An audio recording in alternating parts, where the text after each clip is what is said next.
With prices high and reserves plentiful, Saudi Arabia can bank on a steady stream of revenue for decades to come.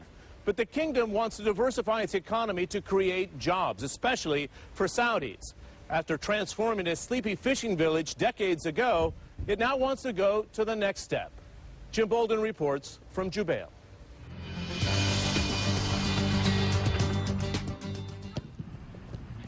Teenagers playing football late at night here in Saudi Arabia to escape the heat. Ooh. They attend one of the schools built for families in Jubail Industrial City in Saudi's eastern province on the Gulf. One day they may attend the technical colleges that are expanding here to train young Saudis to find work in this vast but remote petrochemical city. Because we're attracting people to come, we have to make things available for them as seawater cooling, as electricity, as a land fully developed, and also manpower. So all those colleges and institute their job to really provide the qualified manpowers. 36-year-old Jubail is, simply put, like one massive company town.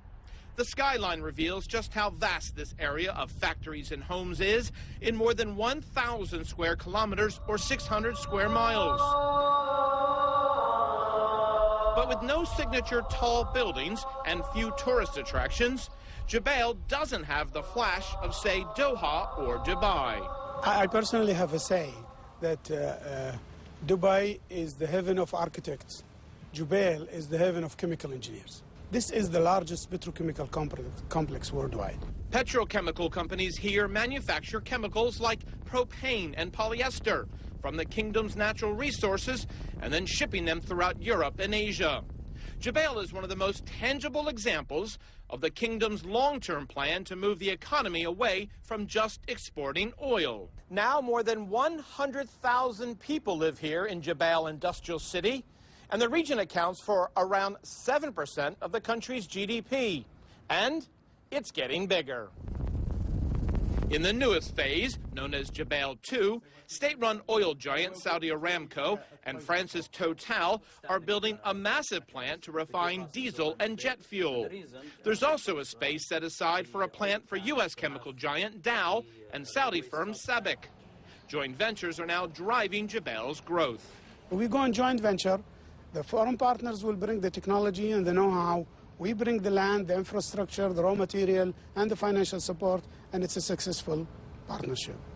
Though Jubail was conceived and constructed for the petrochemical industry, those industries are several kilometers downwind from here, the residential areas. The next phase will include a city center around a lake, bigger, they say, than Sydney, Australia.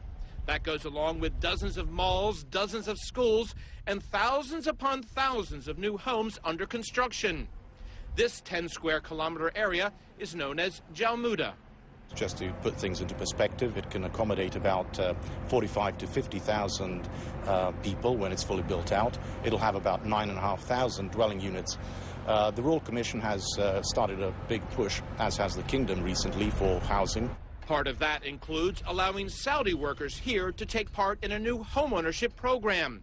So, Jubail can also be seen as an attempt by the government to spread the kingdom's vast commodity wealth.